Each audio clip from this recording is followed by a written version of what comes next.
Hello at welcome back to my channel. So for this video, I will be teaching you how to play Bakit Ba by Siakol on your ukulele. So first grab your ukulele. Tune it to standard tuning. And let's begin. So una tayo sa intro. So first na chord ay G, then E minor, C, then D. Then for the strumming pattern ay pwede ganito. Down, down, down, up, down, up, down, down, down, up, down, up, down, down,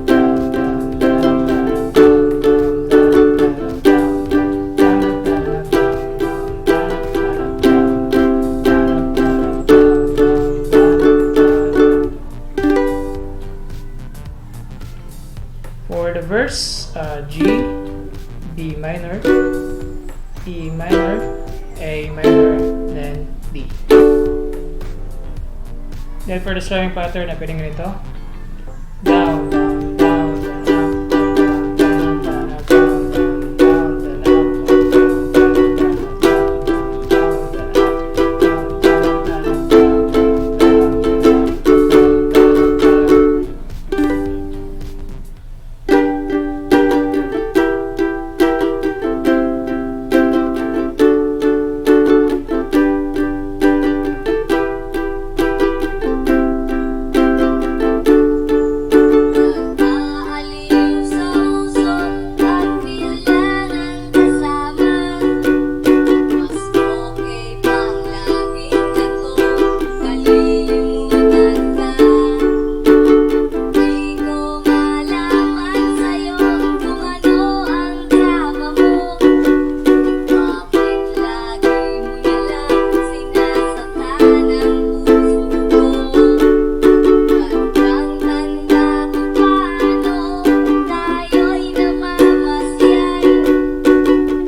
then sa chorus ay G, E minor, C, D.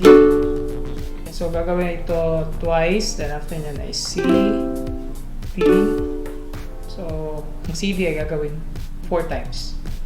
Then after nyan ay balik sa intro na chord yung G, E minor, C, then D. Then sa add-lib ay same lang sa chorus. Okay, same lang chorus na chords. Then after ng D is E. Then after niya na mag-change key. So ito ay 1 key higher. So ang G ay magiging A. So first na chord sa change key ay A. Then F sharp minor, D, E.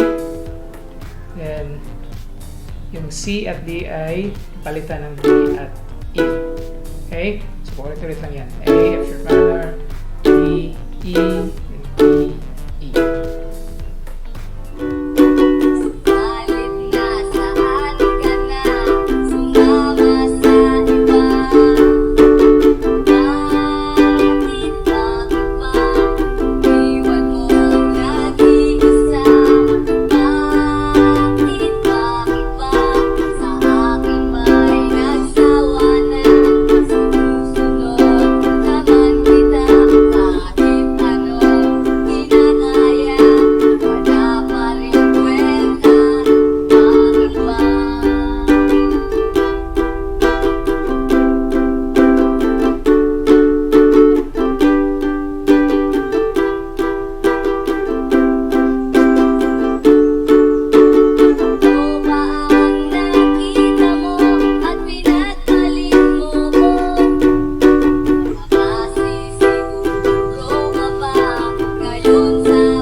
So, yun ang kantang Bakit ba by Siakol. So, salamat sa panonood at kita-kits sa susunod na video.